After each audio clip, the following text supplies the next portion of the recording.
अभी रात के 2 बज रहे हैं और बोर्ड्स की हम तैयारी कर रहे हैं ठीक है। 20 डेज प्लेज में बढ़ते हैं आगे और डिस्कस करते हैं हमारा केमिकल काइनेटिक्स का next topic, factors affecting rate of reaction.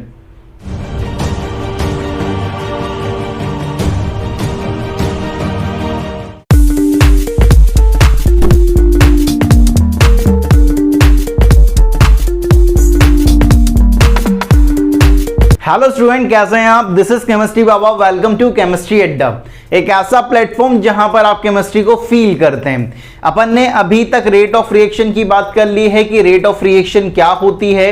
अब अपन बात करने वाले हैं factors affecting rate of reaction की, क्योंकि आप जानते हो कि केमिकल काइनेटिक्स में आप दो ही टॉपिक पर बात करते हो। पहला कि रेट ऑफ रिएक्शन क्या होती है, दूसरे ऐसे कौन कौन से फैक्टर्स हैं जो रिएक्शन की रफ्तार को बढ़ा या कम कर सकते हैं। रफ्तार देख ली है रिएक्शन की, that is rate of reaction की बात कर ली है। अब जो नेक्स्ट टॉपिक हमारे पास आ रहा है वो है factors affecting rate of reaction की। ऐसे कौन कौन से फैक्टर्स हैं जो हमारी रेट ऑफ रिएक्शन को अफेक्ट कर सकते हैं। तो सबसे पहला जो फैक्टर है वो है कॉन्सेंट्रेशन ऑफ रिएक्टिंग स्पीसीज, की जो रिएक्ट करने वाली स्पीसीज हैं उनकी कॉन्सेंट्रेशन क्या है उस पर भी डिपेंड करता है। दूसरा टेम्परेचर क्या है भाई, थर्ड प्रेशर क्या है और फोर्थ कैटलिस्ट क्या है। अब अगर मैं अपने सिलेबस की बात करूं 2021 में जो हमारा सिलेबस का पार्ट है वो सिर्फ कॉन्सेंट्रेशन ऑफ रिएक्टिंग स्पीसीज हैं। ये तीनों हमारे सिलेबस के पार्ट नहीं है भाई, ठीक है। तो सिर्फ अपन को क्या करना है, कॉन्सेंट्रेशन ऑफ रिएक्टिंग स्पीसीज हमको पढ़ना है, क्योंकि यही हमारे सिलेबस का पार्ट है, यहीं से हमारा क्वेश्चन फ्रेम होने वाला है। तो यही हमको पढ़ना है भाई।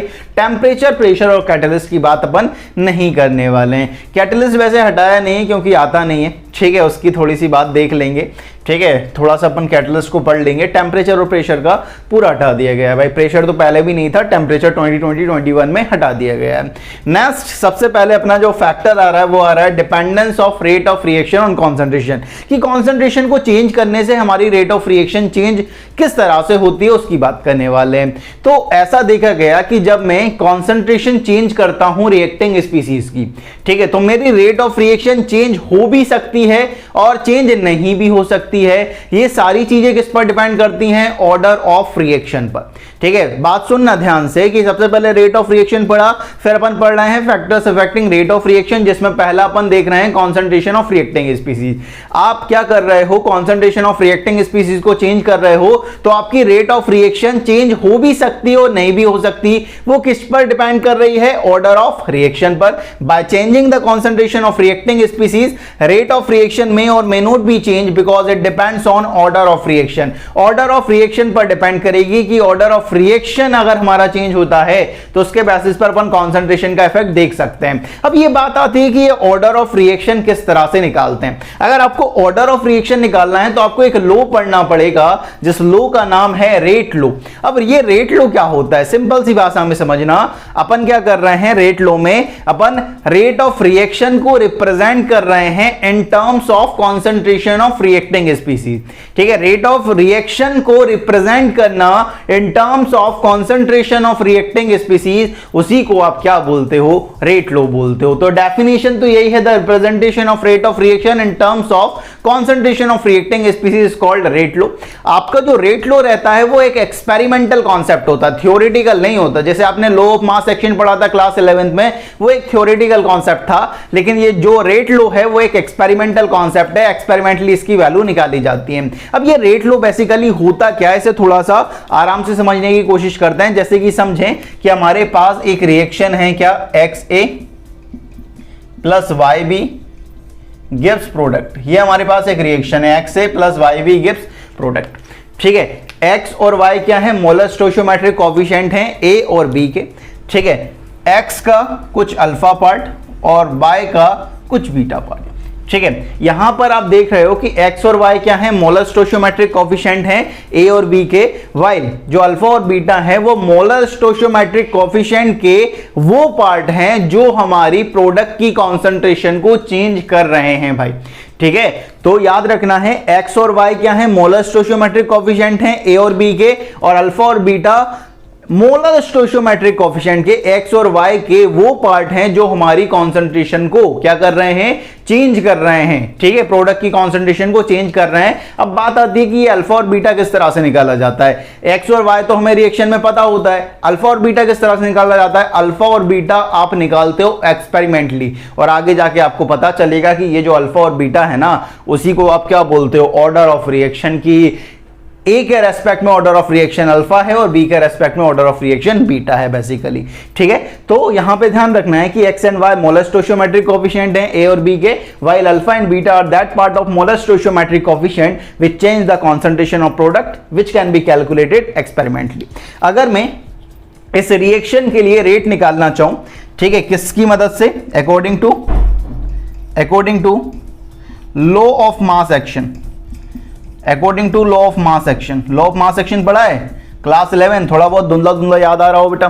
ठीक है, तो उसके अकॉर्डिंग क्या था कि जो रेट होती है किसी भी केमिकल रिएक्शन की, वो डायरेक्टली प्रोपोर्शनल होती है concentration of reacting species raised to the power their molar stoichiometric coefficient. मतलब इस रिएक्शन की जो रेट होने वाली है आर, वो डायरेक्टली प्रोपोर्शनल होगी कॉन्सेंट्रेशन ऑफ रिएक्टिंग स्पीसीज ए की पावर एक्स और इंटू बी की पावर वाई के। ये हमारे पास लॉ ऑफ मास एक्शन से आता है।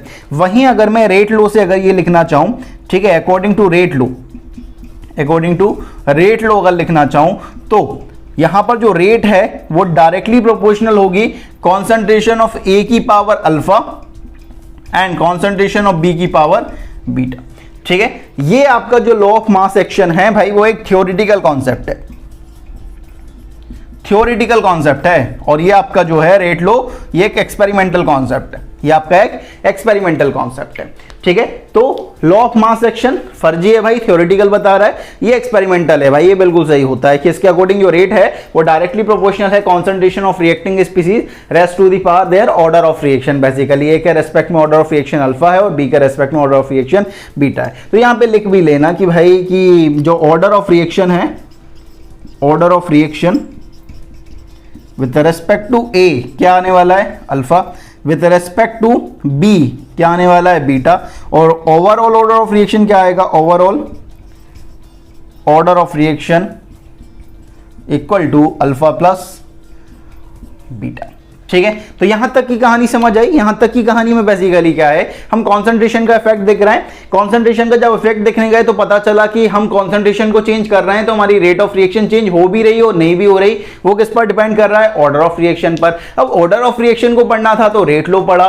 रेट लो के अकॉर्डिंग क्या है कि जो हमारी रेट ऑफ रिएक्शन होती है वो डायरेक्टली प्रोपोर्शनल होती है कॉन्सेंट्रेशन ए की पावर अल्फा और बी की पावर बीटा के भाई। और ये जो अल्फा और बीटा है वही क्या कहलाते हैं, order of reaction with respect to A and B, और ओवरऑल ऑर्डर ऑफ रिएक्शन क्या हो जाएगा, अल्फा और बीटा को जोड़ दो। ठीक है, ये हमारे पास एक इक्वेशन आ गई है, इससे ही अपन आगे बढ़ाएंगे और कई सारी चीजें यहां पर देखेंगे। यार हमारे पास कुछ इस तरह की इक्वेशन निकली है, R is directly proportional to A की पावर अल्फा बी की पावर बीटा। अपन अगर इस प्रोपोर्शनलिटी साइन को हटाते हैं तो एक कांस्टेंट आता है के, तो हमारी इक्वेशन हो जाएगी आर इक्वल टू के ए की पावर अल्फा इंटू बी की पावर बीटा भाई। अब यहां पर जो के है उसे अपन क्या बोलते हैं, रेट कांस्टेंट या वेलोसिटी कांस्टेंट कहा जाता है। अब जो के रहता है वो किन किन फैक्टर पर डिपेंड करता है, उसकी थोड़ी सी बात कर लेते हैं कि जो आपका रेट कांस्टेंट है वो टेम्परेचर पर डिपेंड करता है। यार टेम्परेचर चेंज करोगे आपका के चेंज हो जाएगा। नेचर ऑफ स्पीसीज पर डिपेंड करता है, अलग अलग स्पीसीज के लिए के की वैल्यू अलग अलग होने वाली है। कैटलिस्ट पर डिपेंड करता है भाई, और कॉन्सेंट्रेशन पर डिपेंड नहीं करता है भाई। ये इस बात का ध्यान रखेंगे क्योंकि इसमें आपको फंसाएगा, आपसे बोलेगा कि हमारे पास एक रिएक्शन है, उसकी इनिशियल कॉन्सेंट्रेशन 500 ml है, सॉरी 500 मोलर है। ठीक है, अगर मैं उसकी कॉन्सेंट्रेशन को 1000 मोलर कर देता हूं तो मेरी जो रेट कांस्टेंट है उसकी वैल्यू कितनी चेंज हो जाएगी भाई। तो याद रखना है कॉन्सेंट्रेशन पर डिपेंड नहीं करती है, चाहे आप कॉन्सेंट्रेशन को बढ़ाओ या कम करो, रेट कांस्टेंट की वैल्यू सेम ही रहने वाली है। तो उसमें आपको फंसाएगा, तो उसकी वैल्यू उसको आपको ये ध्यान रखना है कि कॉन्सेंट्रेशन पर डिपेंड नहीं करती है। अब अगर इसके यूनिट की थोड़ी सी बात करें, यूनिट रेट ऑफ रिएक्शन की हमारे पास इक्वेशन क्या निकला है, आर इक्वल टू के ए की पावर अल्फा इंटू बी की पावर बीटा। अब यहां पे समझते हैं कि अपन ने मान लेते हैं कि अल्फा प्लस बीटा का जो सम है वो किसके बराबर आ रहा है, एन के बराबर आ रहा है। ए यहां पर ये कॉन्सेंट्रेशन नहीं है तो अपन ऐसा लिख सकते हैं कि आर इक्वल टू के कॉन्सेंट्रेशन की पावर एन। अब यहां पर थोड़ा से देखें कि यहां पर जो आर है वो भी क्या है हमारे पास, change in concentration upon time, right. Change in concentration upon time equal to k, और ये क्या है हमारे पास कॉन्सेंट्रेशन की पावर एन। इस कॉन्सेंट्रेशन को इधर लेके आते हैं तो ये क्या बन जाएगा भाई, concentration upon time into concentration की पावर एन, ठीक है, इक्वल टू के। अब यहां पर अगर थोड़ा सा सॉल्व करें तो k इक्वल टू ये हो जाएगा 1 और ये है n, तो अपन ऐसा लिख सकते हैं कि कॉन्सेंट्रेशन 1 माइनस n, और इस टाइम को भी ऊपर लेके आ जाता हूं तो ये क्या हो जाएगा, टाइम इनवर्स। आप जानते हो कि कॉन्सेंट्रेशन मतलब मोलरिटी, तो आप इस तरह से लिख सकते हो क्या, मोल पर litre 1 minus n time inverse. तो k इक्वल टू क्या हो जाएगा, k इक्वल टू हो जाएगा मोल 1 minus n litre n minus 1 और टाइम इनवर्स भाई, ठीक है। तो यही इसकी क्या होने वाली है, यूनिट होने वाली। और यूनिट पर कई बार क्वेश्चन बनता है यार, एमसीक्यू टाइप क्वेश्चन बनता है, आपसे पूछता है कि k की यूनिट क्या होने वाली है। तो k की यूनिट याद रखें, k equal to mole 1 minus n litre n minus 1 और टाइम इनवर्स। तो यहां पर जो n है बेसिकली, n क्या है, ओवरऑल ऑर्डर ऑफ रिएक्शन, ये ध्यान रखिए क्या रहेगा, ओवरऑल ऑर्डर ऑफ रिएक्शन हमारे पास क्या है, n है, स्मॉल है, ठीक है, जो अल्फा प्लस बीटा से मिलकर आया। अब देखो इस पर बेसिकली क्या क्वेश्चन बनता है, जैसे कि आपसे कहे कि आपके पास एक रिएक्शन है A गिव्स प्रोडक्ट, ठीक है, और उसके लिए आपको देखे रखा है कि R is directly proportional to A की पावर हाफ, ठीक है, और आपसे कहे कि भाई यूनिट ऑफ K क्या होगी, आपसे कहे क्या, यूनिट ऑफ रेट कांस्टेंट क्या होने वाली है, ये आप निकालो। अपन जानते हैं कि K की यूनिट क्या होती है, मोल 1 माइनस n,